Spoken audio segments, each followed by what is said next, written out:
नरकइये अंध और होवे दुखी संसार में आग गई यम के फंद।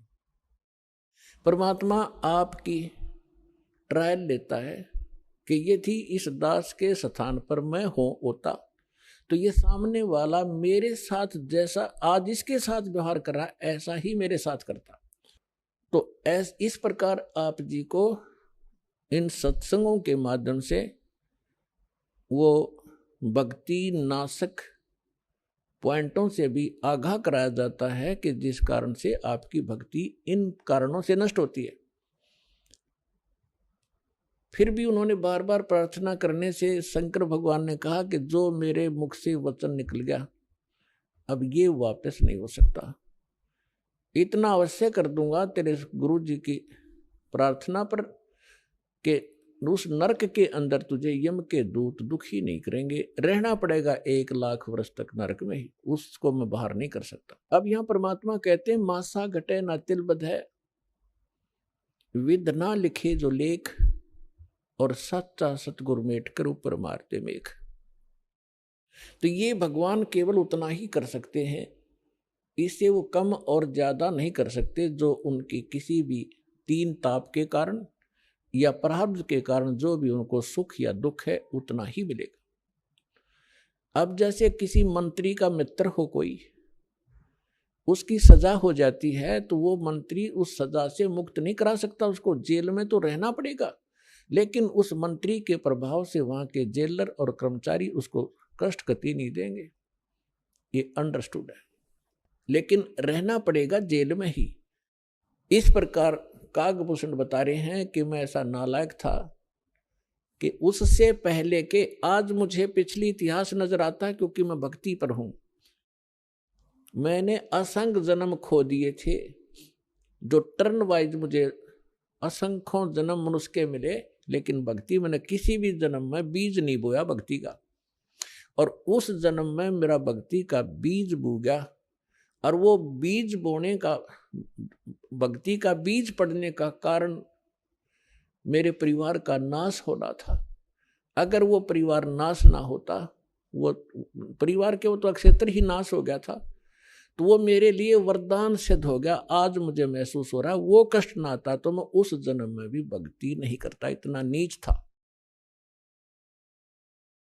अब कागभूषण कहता है उसके बाद मेरा 1,00,000 वर्ष के बाद फिर पुनः जन्म हुआ, भक्ति की कसक मेरे अंदर फिर भी बनी रही। मैंने एक लोमस ऋषि के साथ वाद विवाद कर दिया भक्ति के ऊपर। उसने श्राप दे दिया, रे चंडाल, तेरा चंडाल के घर जन्म होगा, काग चंडाल के। तो कहता है कि मेरे मन, जब गुरुजी ने मुझे ऐसा क्रोध से वचन बोला, मेरे को क्रोध नहीं हुआ, मैं समझ गया कि बात बिगड़ गई। मेरे मन में क्रोध नहीं आया, ना दुख हुआ, मुझे एहसास हुआ कि मेरे से भारी गलती बन गई। तो मैंने उनके तरफ करबद्ध होकर के हाथ जोड़ के ऐसे मायूस सा बनकर कहा कि हे ऋषि जी, जन्म तो दास को कहीं दे देना, पर एक वरदान भी दे दो कि मेरी भक्ति भूल ना पड़े।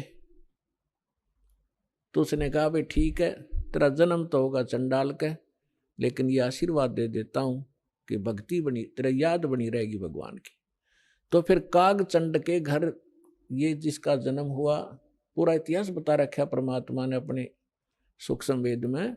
ब्रह्मा जी का वाहन है हंस, उसकी हंसनी को ब्रह्मा जी की पत्नी सावित्री उसको गर्भ धारण कराने के लिए काग चंड के घर लेगी। उनके संयोग से फिर कागभूषण का जन्म हुआ। ऊपर से मुंह काग का है, नीचे शरीर देवताओं जैसा है। फिर ये कहता है कि गरुड़ जी उसके बाद जो नेक्स्ट जन्म मेरा चंडाल के घर हुआ कागभूषण नाम से, उस जीवन में मेरे भक्ति की कसक, जबरदस्त कसक बनी रही। मैं घूम रहा था, भटक रहा था, गुरु भी बना रखे थे, ऋषियों के पास भी गया था और भक्ति भी कर रहा था। उसी दौरान मुझे एक जोगजीत नाम के महापुरुष मिले। उन्होंने मुझे सतलोक और सचखंड और बहुत आगे की जानकारी दी, और उन्होंने मुझे एक ऐसा मंत्र दे रखा है, उसका जाप करता हूं और मेरी बहुत लंबी उम्र उन्होंने बख्श दी है। तो पुण्यात्माओं, वो जोगजीत कौन थे? ये वो परमात्मा है कबीर साहब, हमारे परम पुरुष। ये भिन्न भिन्न रूप बना के भिन्न भिन्न नामों से यहाँ आते हैं और अच्छी आत्माओं को मिलते हैं, उनको भक्ति से युक्त करते हैं। तो जो प्रसंग चल रहा था कि जैसे आप पूर्व जन्म के पुण्यकर्मी प्राणी हो, उनको मनुष्य जीवन मिला है, तो वो आज भी भक्ति की कसक आप में विद्यमान है, आप भटक रहे हो। और कुछ ऐसे व्यक्ति हैं, एक ही घर में एक तो इस ज्ञान को सुनते ही भाग लेता है और दूसरे को समझाने की चेष्टा करते हैं तो भी वो नहीं मानते हैं, विरोध करते हैं। तेने देवी देवता छोड़ दिए, तेने बैठा दिया है, देवता रुष्ट हो जाएंगे, ये हो जाएगा, नुकसान हो जाएगा, या वो भक्ति करते ही नहीं है। तो इसका कारण बताया परमात्मा ने। कबीर साहब कहते हैं, सठ दल दोनों दीन का, दिल में दोष न धार, सतगुरु का कोई एक है, यू काल का सब संसार।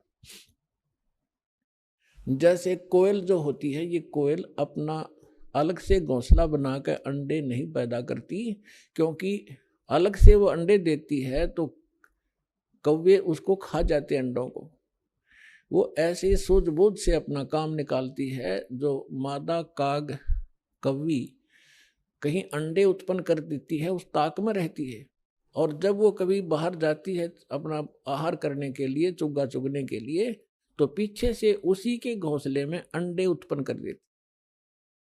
अब वो कभी वापस आती है तो वो 2 के स्थान पर 4 अंडे पाती है, लेकिन वो समझ नहीं पाती है तेरा कौन सा है, दूसरा कौन सा है। तो उन सभी को वो उसको परिवरिश कर देती है, उनसे बच्चे निकाल देती है और उनमें उसका अपना सा मोह हो जाता है।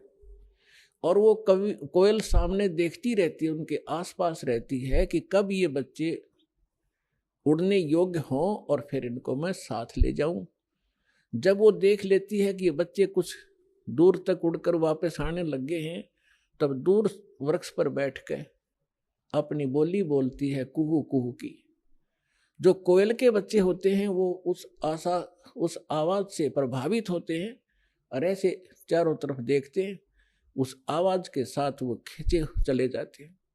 और जो काग वाले होते हैं उनका असर भी नहीं होता, वो अपने बैठे ऐसे ही, वो उड़कर चल पड़े कोयल वाले, काग वाले वहीं रह गए।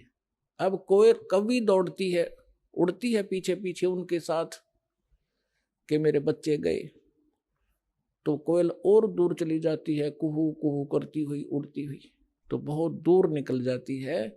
कभी वापस आ जाती है कि कहीं पीछे ये बच्चे तो गए सो गए, कहीं पीछे वालों को हानि ना हो जाए, उनको छोड़कर वह वापस आ जाती है। तो कोयल वाले बच्चे अपनी माँ की बोली पहचान कर उसके साथ चले जाते हैं और काग वाले वहीं रह जाते हैं। घर घर के अंदर आज ऐसी स्थिति हो चुकी है। जो परमात्मा के पूर्व जन्म के संस्कारी हंस हैं, परमात्मा की इस बोली को, कोयल की बोली को सुनते ही फड़क गए और भाग लिए सतलोक आश्रम की ओर। और वो भी अगर शाने नहीं हुए हैं, भी समझन जोगे जो शेष रह रहे हैं, ये भी हो सकता है, तो वो भी अगर कोयल के होंगे तो अवश्य सतलोक आश्रम बरवाड़ा में आना पड़ेगा उनको। तो ठीक इसी प्रकार पिछले संस्कार प्रारब्ध से ये सब आपका पिछले संस्कार से आपको सब वस्तु प्राप्त हो रही है, लेकिन आगे की भी तैयारी करवानी है। जैसे कागभूषण का पिछला संस्कार नहीं था, ऐसा रीजन बन गया और उसके ऊपर इतना सत्संग की बौछार होगी, ना चाहते हुए भी उसने वहां रहना था। रोज ऋषि ने, संत ने सत्संग करना था, उसका असर हो गया।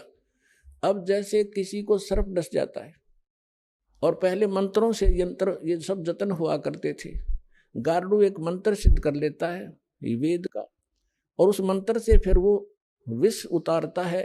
तो उस जिसको सर्प ने डसा हुआ है वो अचेत पड़ा है, ना उस मंत्र की लैंग्वेज समझता है, ना आवाज सुन रहा है, लेकिन वो मंत्र फिर भी उसके ऊपर असर करके विष रहित कर देता है और वो सचेत हो जाता है। ठीक इसी प्रकार आज परमात्मा ने यही तरीका बनाया है। ऐसे साधन बना दिए, चिप बनवा दी, वीडियो ये DVD बनवा दी, सुबह दोपहर शाम की आरती कंपलसरी करनी पड़ेगी। अब घर के अंदर 2 सदस्य नहीं भी नाम लेना चाहते और ना सुनना चाहते हो, घर से बाहर कहाँ जाएंगे। आप अपनी आरती भी कर रहे हो, आप अपना मंत्र जाप भी कर रहे हो, आप परमात्मा की वाणी सत्संग भी चला देते हो देर सवेर, तो उनके ऊपर उस कागभूषण की तरह एक दिन असर होगा, और वो भी या राम नाम की कलम उनका भी चढ़ जाएगी एक दिन, और उनका पार होगा, क्योंकि भगवान का वचन है।